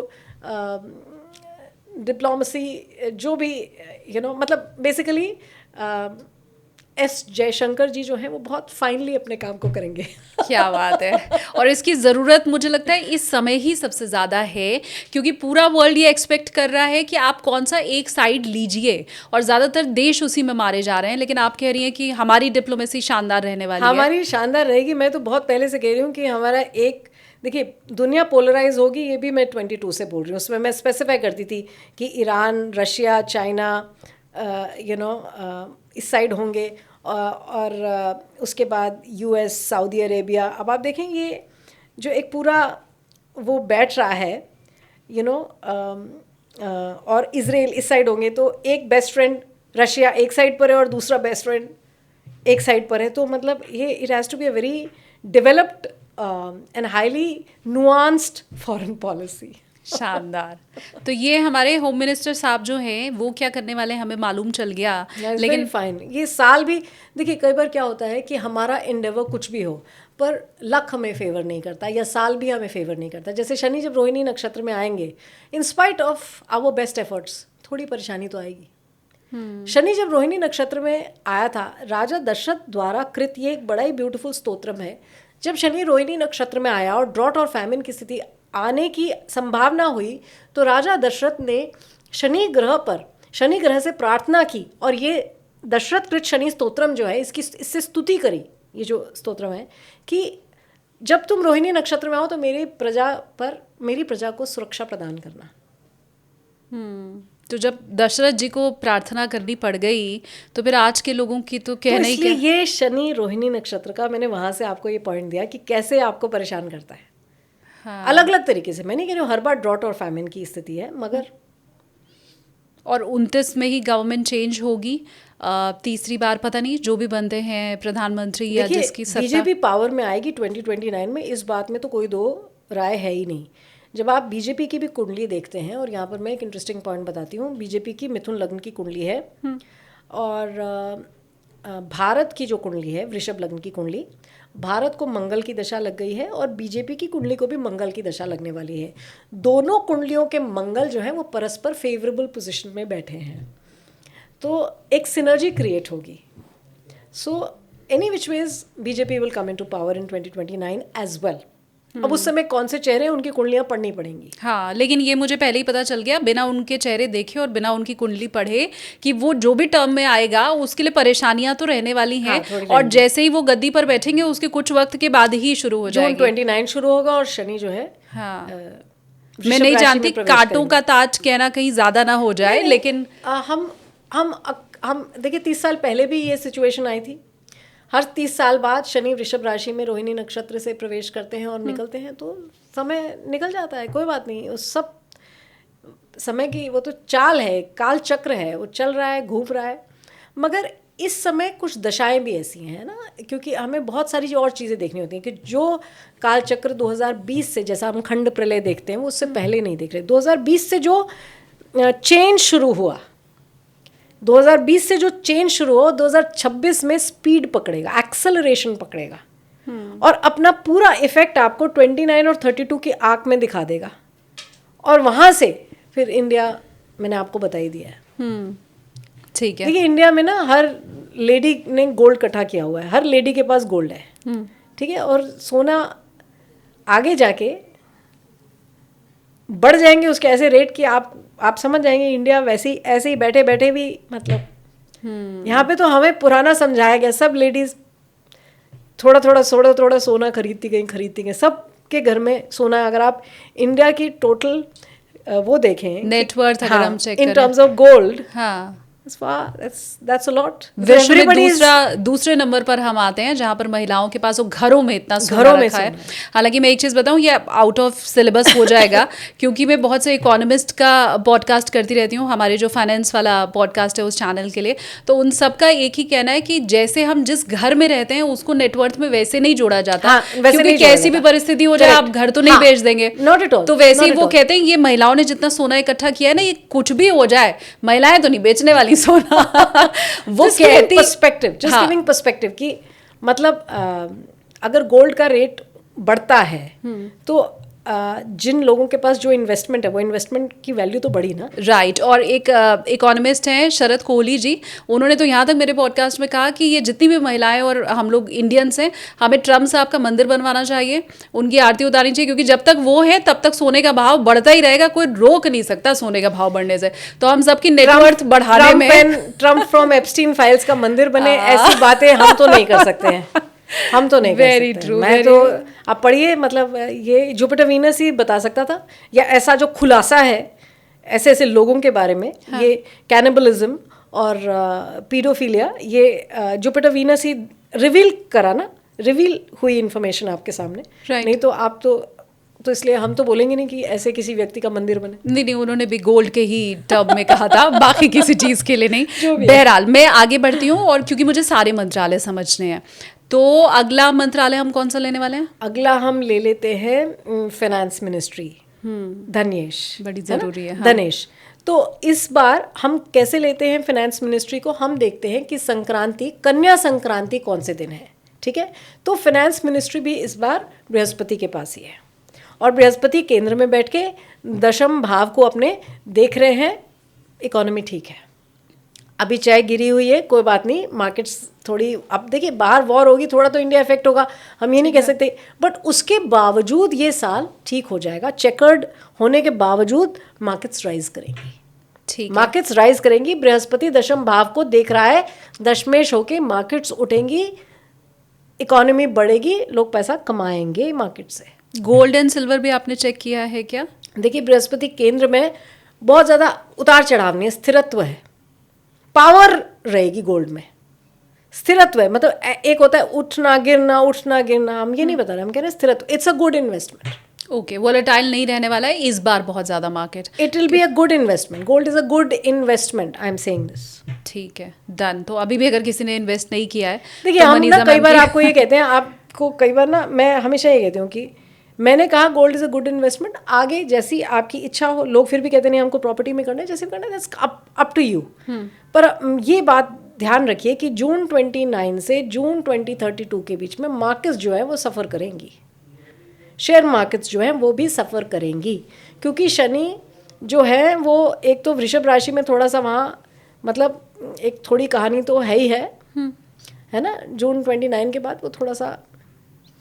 और हम अभी फिलहाल ये उम्मीद कर रहे हैं कि 2030 के पहले ही हम तीसरी बड़ी अर्थव्यवस्था भी बन वो जाएंगे। हो जाएगा, ये तो मैंने आप ही के चैनल पे पिछले साल भी बोला था। हाँ, तो ऐसी आपके कंडीशन चैनल में में मैंने बोला था कि समय के हाँ, पहले हम चौथी बड़ी अर्थव्यवस्था बन जाएंगे, और वो एक्चुअली मैम हुआ। हाँ। और सबके लिए बहुत सरप्राइजिंग था कि कैसे ये अब हुआ, तीसरी कैसे बन जाएंगे। पर देखिए मैंने आपको कहा कि वर्ल्ड सिचुएशन जो ओवरऑल स्टैकिंग है पावर्स की, सभी को परेशानी होगी, मगर अब हमें भी होगी उसमें। शनि तो रोहिणी नक्षत्र में सभी के लिए आ रहा है ना, ऐसा तो नहीं है कि सिर्फ भारत के लिए आ रहा है। ठीक बात है ना।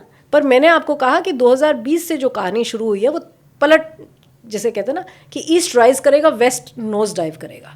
तो ईस्टर्न जो कंट्रीज है, इंडिया, आप जानिए कि 2020 के बाद उठने का वो एक, जिसे कहते हैं ना द पाथ इज रेडी। 26 के बाद वो थोड़ा और मुड़ेगा, और डेकेड के अंत का जो खेल है उसके बाद पूर्णतया पावरफुल हो जाएगा। अब मैं कह रही हूँ India will become a super power in spite of that weak arc. That arc is weak for everybody, हाँ राइट। बट हम सक्सेसफुली उसको मनूवर करके पावरफुल होंगे। मतलब वो कहते हैं ना, जो लक्ष्मी बाहर इन्वेस्टेड है वो भी अब वापस मुड़ के भारत में आएगी, फॉरेन इन्वेस्टमेंट बढ़ेगी, it will become a robust economy, the east will rise, India will rise and will become a super power and also become a spiritual capital of the world. ये दो लाइनें याद करने की जरूरत है। और मैंने टाइम भी बताया आपको, मैंने आपको कहा कि जब कैंसर में यानी कि कर्क में जब शनि आ जाएंगे तो वर्ल्ड स्टैकिंग जो है, पावर्स की स्टैकिंग ही बदल चुकी होगी तब तक। ठीक है। ऐसा 34 जून 34 पावर स्टैकिंग बदल चुकी, जो आज आपको पावरफुल दिख रहा है वो तब नहीं दिखेगा। और जिसको आज आप कह रहे हैं हाँ थोड़ा कम, आप देख लीजिए मोदी जी के आने के बाद आप, और हमारा जो फॉरेन पॉलिसी है, पहले हम कैसे दबे हुए से, घबराए हुए से थे, अब हम कैसे ऐसे शेर की तरह दहाड़ते हुए दिखाई हाँ देते हैं। बिल्कुल। अब इसमें पीपल देखिए, look at the confidence of the country and look at the way we are asserting ourself. आप इसको वो नहीं कर सकते, ये तो मतलब पावरफुल लीडर्स जो हैं फिर वो ये करते हैं। अभी तक तो हम ऐसे थे कि ओहो अच्छा हमसे गलती होगी, ओहो हम we must go and apologise to Pakistan, अभी तक तो ऐसा था। अब पाकिस्तान गिड़गिड़ाता है जब हम ऑप सिंदूर करते हैं अमेरिका के सामने जा कर के कि जी रोक लो, नहीं तो हमारी पूरी आबादी ख़त्म हो जाएगी। और अब ये कोई छुपी हुई बात नहीं है, क्योंकि ट्रम्प साहब ने खुद ये बोला है कि कैसे गिड़गिड़ाते हुए पाकिस्तान का फ़ोन ट्रम्प साहब के पास गया था। क्योंकि शुरू में तो उन्होंने कह दिया था, दोनों पक्षों की बात कह दी थी, मैंने रुकवाया था, पर अल्टीमेटली वो सच उनके मुँह से निकल ही गया, तो वो हम सबको मालूम ही है। अब मैं आगे बढ़ती हूँ और मैं ये जानना चाहती हूँ कि ये जो बारिश वारिश वाला डिपार्टमेंट है ये किसके पास रहता है, और फिर इस संवत्सर में बारिश कैसी रहने वाली है? देखिए इसे हम मेघेश बोलते हैं, मगर आर्द्रा प्रवेश, सूर्य का आर्द्रा नक्षत्र में जब प्रवेश होता है तब एक कुंडली बनाई जाती है। वो बहुत ज़्यादा तो हम आर्द्रा प्रवेश पे नहीं मैं बात कर रही हूँ, क्योंकि वो तो अपने आप में उसमें कुंडलियाँ, फिर उसमें अलग अलग, देखिए ये बादल भी अलग अलग हैं। शास्त्र में शिव पार्वती को कहते हैं ये उत्तर के बादल है, नाम है उनके, फिर ये पश्चिम के हैं, ये दक्षिण के हैं, फिर उनसे प्रार्थना की जाती है, हवन की आहुति दी जाती है कि आइए, आवाहन होता है मेघों का। आप सुनते हैं ना पुराने, आपने मूवीज़ में भी देखा कि बारिश नहीं हो रही थी, फिर ब्राह्मण हवन करते हैं, है ना। तो मेघों का आवाहन होता है, हम उस परंपरा से हैं जहाँ पे मेघों के भी नाम हैं। तो जो नव मेघ हैं, अच्छा मेघेश एक अलग चीज़ है, और एक नव मेघ में भी एक साल को देखा जाता है, मैं बताऊंगी। मेघेश हम बनाते हैं उस दिन के उस दिन के जो लॉर्डशिप है, हम देखते हैं सूर्य का आर्द्रा नक्षत्र में प्रवेश किस दिन हुआ। जैसे ही संवत्सर बदलता है उसी के बाद जो फर्स्ट होगा, जो फर्स्ट सूर्य, देखिए पूरे साल में 27 नक्षत्रों को क्रॉस करेंगे, 360 डिग्रीज कवर करेंगे ना। हाँ। तो चंद्रमा तो एक महीने में ही सारे नक्षत्र क्रॉस कर देते, पर सूर्य पूरे साल में एक नक्षत्र में एक बार ही जाएंगे। हाँ। तो आर्द्रा नक्षत्र में जब जाएंगे तो उस दिन क्या वार पड़ता है, तो इस बार मेघेश चंद्रमा है। जब मेघेश चंद्रमा होते हैं तो बारिश ज़्यादा ही होती है, मगर थोड़ा सा अनियंत्रित होती है, कहीं बहुत ज़्यादा होती है, कहीं थोड़ा सा अल्प भी होती है, मतलब चकड़ होती है। पर नव मेघ से भी देखते हैं इसको। नव मेघ में ये साल काल मेघ का है। काल मेघ जो है ना वो सडन आउटबर्स्ट जिसे कहते हैं, बहुत वर्षा दी जिसके कारण आपदाएं हो जाती हैं। काल मेघ ऐसा साल दिखाता है। मगर चंद्रमा अच्छी वर्षा का साल है, तो जिसे कहते हैं कि फसल अच्छी होगी। अन्न जिसे हम कहते हैं, क्योंकि अन्न को हम सस्येश जिसे हम कहते हैं, खाद्य पदार्थ, सस्येश और धान्येश, इसको हम, इन दोनों को हम अन्न के लिए देखते हैं। सस्येश कर्क संक्रांति से देखते हैं, वो इस बार बृहस्पति हैं। ये गर्मी के खाद्य पदार्थ को देखते हैं। जो धान्येश हैं वो बुध हैं इस बार, वो धनु संक्रांति से देखते हैं, उससे हम सर्दी के अन्न को देखते हैं। दोनों अन्न का काम करते हैं, दोनों ठीक हैं, ठीक बैठे हैं। बल्कि गर्मी का अन्न जो है, जो गेहूं वगैरह है, वो अच्छी फसल होगी इस बार, ये आप जान लीजिए। अच्छा, तो नाइस, ये तो इंडिया के लिए अच्छी बात है। फिर तो कोई और ऐसा डिपार्टमेंट है जो हमारा बचा हुआ है? देखिए एग्रीकल्चर, हाँ मैं वैसे बता रही हूँ कि एग्रीकल्चर जो है, I mean it's technology, agricultural technology, इसमें कुछ नई चीज़ें उठेंगी, उभरेंगी, और इंडिया आगे जाके अपने एग्रीकल्चर को, क्योंकि ये हमारी एक स्ट्रेंथ है, आप ये जाने, इसको हम बिल्ड करेंगे, इसको हम बिल्ड करेंगे। अब जैसे इस नव संवत्सर को देखते हैं तो अफ्रीका की कुछ कंट्रीज़ को देखते हैं तो without getting into too much details, मतलब भुखमरी की स्थिति बनती है आगे जाके। ठीक है। अच्छा, आपने कहा और कोई मिनिस्ट्री तो नहीं हाँ। रह गई। देखिए मकर संक्रांति का जो दिन पड़ता है ना, उसमें हम निर्शेष निकालते हैं कि ज़मीन के नीचे का जो वाटर लेवल है। हाँ नहीं, जैसे रत्न ये भी देखते हैं, उसमें हम पेट्रोलियम भी देख लेते हैं, ज़मीन के नीचे की वो है ना ऊर्जा, पेट्रोलियम। तो इस बार जो निर्शेष है वो बृहस्पति हैं। तो पेट्रोलियम की अगर आप मिनिस्ट्री कहें तो वो उसमें सिर्फ पेट्रोलियम नहीं हम देखते हैं, आप जैसे माइंस हैं उसमें भी निर्शेष माइंस को भी दिखाएगा, जो ज़मीन के नीचे की खुदाई है, जिसमें आपको मेटल्स निकल सकते हैं, ऐसी चीज़ें निकल सकती हैं, तो वो इस बार बृहस्पति हैं। Even that is a good, because Brihaspati की स्थिति जो है CSP चार्ट में अच्छी है इस बार, तो that will not be a problem. ये आप इंडिया के लिहाज से बता ये रही मैंने, हाँ निर्शेष मैंने आपको बताया, बृहस्पति कैसे देखे जाते हैं, उसको पेट्रोलियम के लिए भी देखते हैं, तो वो पर्सपेक्टिव से मैंने बताया ठीक है, काम चलेगा, मतलब इकोनॉमी राइज ही कर रही है। Our diplomacy and diplomatic missions will be able to, जिसे कहते हैं ना, steer clear in spite of the problems जो बाहर दिख रही हैं। और मैंने आपको बताया है कि 1 अप्रैल से 31 अगस्त, और ज़्यादा समझें इसे तो 10 मई से 31 अगस्त है ना, यहाँ पे प्रॉब्लम तो 10 मई से 10 अगस्त प्रॉब्लम तो बनी हुई है। इसलिए आपके बॉर्डर्स पे भी इसमें आवाज़ होने में कोई बहुत ज़्यादा वो नहीं है, क्योंकि मंगल जो है राहु के साथ मिलेगा, मंगल राहु के साथ तो वृषभ राशि में मिलेगा, मेष राशि से भी 20 जून से भी, ये 20 जून से, इसमें 10 मई से 10 अगस्त प्रॉब्लमेटिक है, 10 जून से 10 अगस्त और भी ज़्यादा प्रॉब्लमेटिक है। तो इसमें परेशानियां तो चल रही हैं। अब जबकि हम कैबिनेट मिनिस्ट्री तो बनाते हैं, इसका ये मतलब नहीं है, साल को समझना पड़ेगा, साल रौद संवत्सर है। CSP अच्छा है, मगर परेशानियां तो हैं, पर हम जूझ जाएंगे, निकल जाएंगे। ये बॉर्डर वाली जो आपने बात कही, तो ये बॉर्डर वाली बात सिर्फ पाकिस्तान के साथ टेंशन में रहने वाली है, या चाइना के साथ भी टेंशन में रहने वाली है? चाइना के साथ भी टेंशन में रहेंगे। आप ये जानिए कि नेबरिंग कंट्रीज हमें घेर तो रही हैं, जिसमें आप बांग्लादेश देखिए, पाकिस्तान देखिए, और चाइना इसमें भी शामिल है, ठीक है। तो ये कहना कि बॉर्डर्स पे कुछ नहीं होने वाला, ये सब ठीक है, ऐसा तो नहीं है। मंगल भारत की कुंडली में चंद्रमा से देखें अगर, तो मंगल योग कारक ग्रह है। चंद्रमा जो है कर्क राशि में बैठे हैं, कर्क राशि से, भारत की कुंडली की बात करें, वृषभ राशि कुंडली, कर्क राशि में चंद्रमा। कर्क राशि से अगर हम देखें तो मंगल एक योग कारक ग्रह हैं। जन्म कुंडली से देखें तो शनि योग कारक ग्रह है। मंगल की दशा चल रही है, ठीक है। अब India will be very assertive, बहुत एक अग्रेसिव स्टैंड लेगा, तो कहते हैं ना, ऐसे बैठ के दबने नहीं वाला है अब ये कंट्री। मगर ये मंगल की दशा जब ये अलग अलग कॉम्बिनेशंस में जा रही है, तो ये आपको बॉर्डर्स पे लड़ाई तो कराएगी।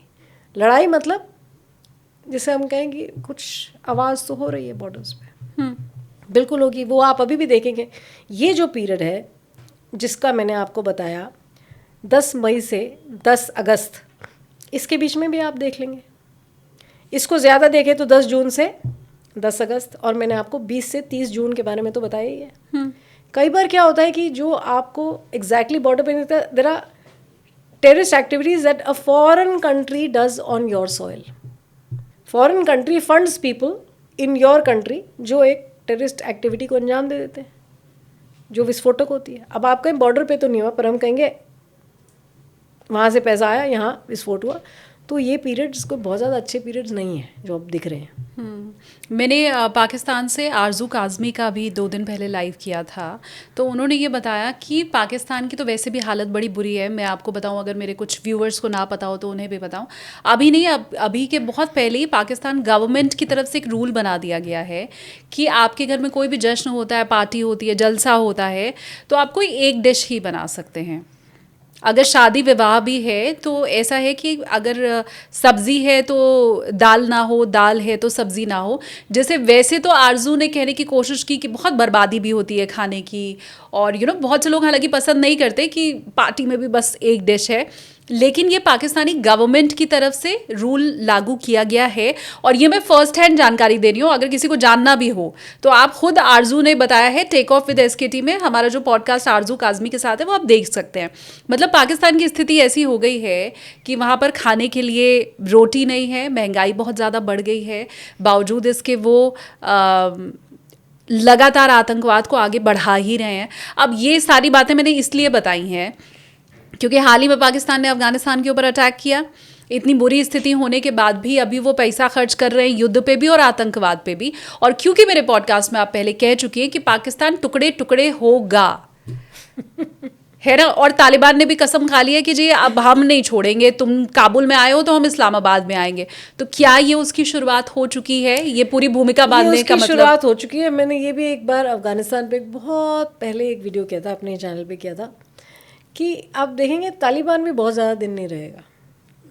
अच्छा, ह्यूमैनिटी के लिए तो अच्छा है एनीवेज ये। अब ये तो मैं तो जो दिख रहा है, मैं तो आपको जो चार्ट में दिखेगा, हम तो अभी चलेगा। अभी ऐसा नहीं है कि तालिबान इमीडिएटली कुछ होने वाला है, मगर ये जो आंक है ना 29 से 32, ये यहाँ पर भी प्रॉब्लम आएगी इसमें। ओके। अब अफगानिस्तान को अगर आप देखें, Afghanistan was Hindu as we all know, then it was Buddhist, and then it became Islamic.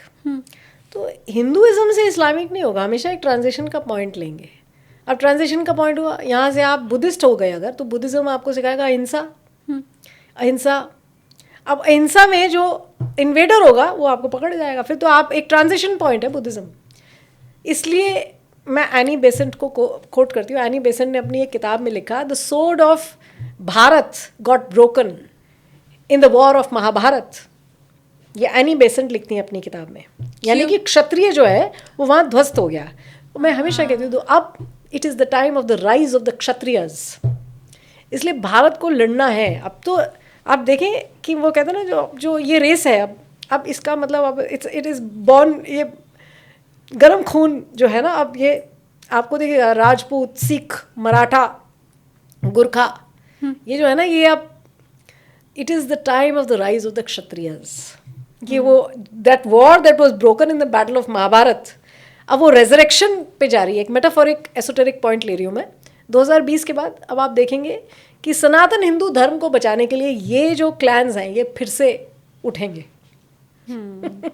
ये वाली भविष्यवाणियां जब आप कर रही हैं तो आपने देखा मेरी आंखों की चमक अलग दिखाई दे रही है, और पहले वो जो डरावनी वाली भविष्यवाणियां थी मुझे लगता था ओ बाबा ये तो ये भी गड़बड़ है। देखिए कई बार क्या होता है, हम 3-3 महीने में बैटल देखते हैं, पर एक लार्जर ट्रेंड जब हम देखते हैं, लार्जर ट्रेंड जब हम देखते हैं, जैसे मैंने आपको कहा द बैटल, वो जो महाभारत का बैटल ग्राउंड था जिसमें the sword of Bharat was broken, अब फिर से, और ये समय समय पर आता है ये रेजरेक्शन ऑफ द सॉर्ड। ऐसा नहीं कि उसके बाद अब ये होगा, हाँ। ये अनेकानेक बार ऐसे राजा आएंगे या ऐसे लीडर्स आएंगे जो जिससे आप कहेंगे कि वो जो क्षत्रिय कौम है वो फिर से उठती है।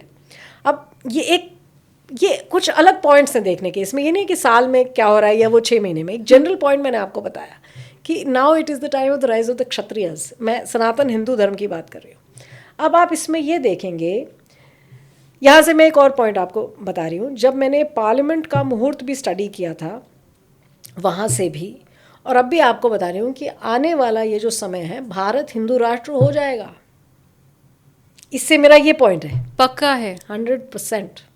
मेरा जहाँ तक जर्नलिज्म वाला दिमाग है, और क्योंकि आप भी जर्नलिस्ट रह चुकी हैं, तो वो दिमाग तो मतलब मैं खाली खुद को ही क्यों गिन रही हूँ, वो आपका भी है कि भारत अगर हिंदू राष्ट्र बनेगा तो वो आसानी से तो फिर नहीं बन पाएगा। उसके पीछे विद्रोह भी होगा, संभवतः दंगे भी हो सकते हैं, क्योंकि अब जो हम मुस्लिम जिन्हें माइनॉरिटी कहते हैं, देश में गौरक्षा होने वाली है, गौरक्षा के कानून निकलेंगे और ये हिंदू राष्ट्र हो जाएगा। ये मैं कोई दिस इज़ नॉट लाइक मैं कोई ये कोई विश पॉइंट नहीं है कि मतलब मैं चाहने ना चाहने की बात नहीं है। मैं तो पार्लियामेंट का मुहूर्त बता रही हूँ, इंडिया का चार्ट बता रही हूँ, मंगल की दशा बता रही हूँ। कुछ मुझे इसका भी क्या टाइम फ्रेम मिल सकता है? मैं ये कहूँगी कि towards the end of the decade, इसको मैं भी इतना ही बोलूँगी, हाँ, towards the end of the decade. लेकिन आप 100% कॉन्फिडेंट हैं कि भारत हिंदू राष्ट्र होने वाला है। ये कहानी अब शुरू हो चुकी है, अब इसको रोका नहीं जा सकता। आप देख लेंगे जब वर्ल्ड वाइड बहुत सारी कंट्रीज आपस में लड़ेंगी ना, तो इंडिया का मुसलमान भी ये कहेगा कि सेफ है हम यहाँ पर। मगर उसके बावजूद भी मैं ये नहीं कह रही हूँ कि दंगे तो दिख रहे हैं होते हुए आगे भी, मैं इस बात को बढ़ावा नहीं दे रही हूँ, पर कुछ इंटरनल कॉन्फ्लिक्ट तो दिखता है। इस बात का डिनायल नहीं है।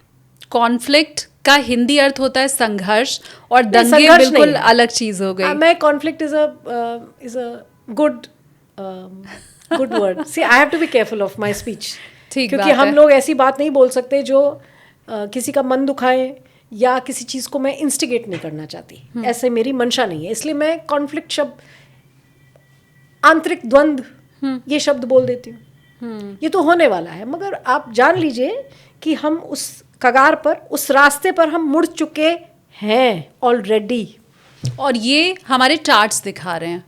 मैंने आपको कहा भारत की कुंडली, मंगल की दशा, हाँ। और भी बहुत सी चार्ट्स हम देखते हैं जो मतलब कुछ ऐसी चीज़ें हैं, मेदिनी ज्योतिष में बहुत कुछ देखा जाता है। मैं वो सब स्टडी करके ही आपको ये बता रही हूँ कि भारत हिंदू राष्ट्र हो जाएगा, कॉन्स्टिट्यूशन में चेंज आ जाएगा। आज नहीं तो कल ये होना है, towards the end of the decade बोल के मैं इस बात को छोड़ती हूँ। ठीक है, अभी भी कोई मंत्रालय है हमारा जो बचा हुआ है, या हमने सब कवर कर लिया? हमने निर्शेष पेट्रोलियम भी देख लिया, या जो ज़मीन के नीचे का जो पदार्थ है उसको समझ लिया। फलेश भी हम देखते हैं कि वो भी, आप उसको पर्यावरण भी देखते हैं हम वहाँ से। ये मीन संक्रांति से देखा जाता है, वो चंद्रमा है इस बार। इससे हम उत्पत्ति भी देखते हैं। कितने डिपार्टमेंट दे दिए चंद्रमा को आपने? हाँ, चंद्रमा और बृहस्पति को काफ़ी डिपार्टमेंट मिले हैं इस बार, इस बात में कोई दो राय नहीं है। हाँ, तो वो भी बढ़िया रहने वाला है। हाँ, अन्न ठीक है। दुग्ध उत्पादन जब ऐसा होता है तो दुग्ध उत्पादन जो है वो बढ़ता है। ठीक है, असली दूध बढ़े, मैं तो यही चाहती हूँ। सिंथेटिक दूध की बाढ़ है मार्केट में। पर बहरहाल, तो ओवरऑल अब मैं आपसे समझना चाहती हूँ, 100 में से अगर मैं आपको नंबर देने को कहूँ इस संवत्सर को, तो आप कितने नंबर दे रही हैं बाकी सारे डिपार्टमेंट और ये वो सब देखते हुए? देखिए, जब बच्चा बड़ा हो रहा होता है ना, या वो कहते हैं ना, एक young girl has gone into engineering, तो हम क्या उसका फर्स्ट ईयर का नंबर दें? हम कहते हैं कि हमें दिख रहे हैं उसके वो 4 साल जो उसने पढ़ने हैं, उसके बाद उसका क्या होना है, हमें ज़्यादा इंटरेस्ट उसमें है। इसलिए आप बीई के पहले साल को बताइए, वो पहले साल का क्या है। मैंने आपको बताया 26 से कहानी शुरू है। हाँ। अब 26 से 32 में बहुत छटनी है, बहुत चेंजेस हैं, बहुत, जिसे कहते हैं जो पहिया है ना वो बिल्कुल अपना फुल सर्कल पे आ जाएगा। ये होने वाला है। अब इसमें इसे अच्छा बताएं या बुरा बताएं, इसमें बुरी बातें भी होंगी, क्योंकि वो जो फाइनल चेंज है उसको एग्जीक्यूट होने के लिए बहुत सारे चेंजेस आएंगे। तो इसलिए वैसे देखा जाए साल अच्छा है, बृहस्पति केंद्र में बैठे लग्नेश होकर, मगर बृहस्पति उच्च के अष्टमेश के साथ केंद्र में आ गए तो राइटिंग इंटरनल प्रॉब्लम्स दिखती हैं। मगर यहाँ पर मैं एक और बात बोलूँगी, यहाँ पर इस बृहस्पति की ये मंगल पर दृष्टि है जो सप्तमेश है और द्वितीयेश भी हैं। कुछ मुस्लिम कंट्री से हमें फ़ायदा होगा, हमारे कुछ डिप्लोमेटिक टाइज बढ़ेंगे उनके साथ और हमें फ़ायदा ही होगा। ये एक पॉइंट है। एक्सपोर्ट्स बढ़ेंगे इस साल, exports in spite of the tariffs बढ़ेंगे, in spite of the opposition. हमारी जो एक परसेप्शन है, इंटरनेशनल परसेप्शन है, वो ख़राब नहीं होगी, बढ़ने ही वाली है। We will you know really, जैसे कहते हैं ना, India is arriving, you know, it'll arrive every year now. Will arrive at some point or the other every year. So वो कहते हैं ना, now is our time. अब ये हमारा समय है. अब इस समय में बहुत सारे परेशानियां आती हैं. जब ये काल चक्र घूमता है, परेशानियां आती हैं. मैंने वही कहा ना कि इंजीनियरिंग में एक बच्ची पढ़ने गई है, मैंने 4 साल बाद. हाँ, सबसे अच्छा प्लेसमेंट हमारा ही होने वाला है, ये मैं समझ गई. टॉप पे it's going to be good. But देखिए, कई बार रक्तपात होता है ना, थोड़ा बलि जाती है, वो जाएगी. डन. तो अब मैं नव संवत्सर 2083 का चैप्टर यहाँ पर क्लोज करते हुए अपनी उस बात के ऊपर अब आपके साथ आगे बढ़ूंगी कि जो हमेशा आपसे चर्चा के बाद मैं कहती हूँ कि जब हमें सत्संग का मौका मिला है तो हमें फिर कुछ तो ऐसा बोलते हैं ना कि अकाट्य या कुछ बहुत शानदार चीज़ आपसे मिले. जैसे पिछली बार मुझे विष्णु सहस्त्र नाम मिला था, तो ऐसे ही कुछ आप वापस से मुझे और मेरे व्यूवर्स को कुछ बढ़िया सा शानदार सा कुछ बताइए. मैंने आप ही के चैनल पे कहा था कि अगर लोग एक साथ बैठकर जप करें तो उसकी पावर बहुत होती है ना. तो वो मैं फिर से एक बार रीआइटरेट करूँगी कि बैठकर जाप करें. लेडीज़ जो हैं, महिषासुर मर्दिनी स्तोत्रम का जाप करें. सभी लेडीज़, जो भी उनकी उम्र है, आप देखेंगे किसी भी प्रकार का जो इन्फ्लुएंस है ना, जो गलत इन्फ्लुएंस है, वो दुर्गा जी के जाप से आपको जल्दी पकड़ता नहीं है. अब उसकी ज़रूरत है. इस बात में बहुत सारी बातें निहित हैं. अब हर स्त्री को दुर्गा होना ही होगा, है ना, रक्षा के लिए. मैं नहीं कह रही हूँ कि त्रिशूल उठा ले या काल खड्ग उठाए, मगर अपनी रक्षा करनी होगी. हाँ. अब हर स्त्री को अपनी रक्षा करने की ज़रूरत है, क्योंकि अब सिचुएशन बहुत वॉलेटाइल है. अनेकानेक प्रकार के लोग आप पर दृष्टि बनाए हो सकते हैं जिनके बारे में आपको पता ही नहीं है. उनमें स्त्रियां भी हो सकती हैं. आप सोचें मेरी मित्र है, पर वो उसकी कहानी कुछ और ही, उसकी मंशा कुछ और हो. आपको गलिबल और नाइव नहीं होना है.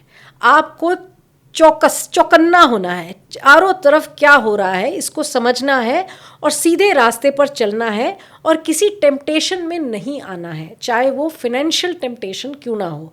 सीधे रास्ते पे चलने की कोशिश करनी है.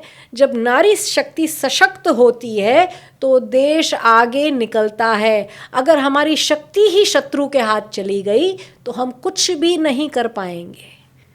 इसलिए हर स्त्री को दुर्गा होना होगा, हर स्त्री को भगवती को याद करना होगा. दुर्गा चालीसा इजी काम है करना. थोड़ा संस्कृत पढ़ें. ये संस्कृत कोई मुश्किल चीज़ नहीं है. लोग मुझे कहते हैं संस्कृत में कैसे पढ़ूंगी. मैं कहती हूँ लिपि तो वही है, ह श क सब वही लिपि है ना. ठीक बात. तो फिर क्या मुश्किल है. आप सुनिए महिषासुर मर्दिनी को और महिषासुर मर्दिनी बनिए भी, और इसका जाप अब नियमित रूप से करिए.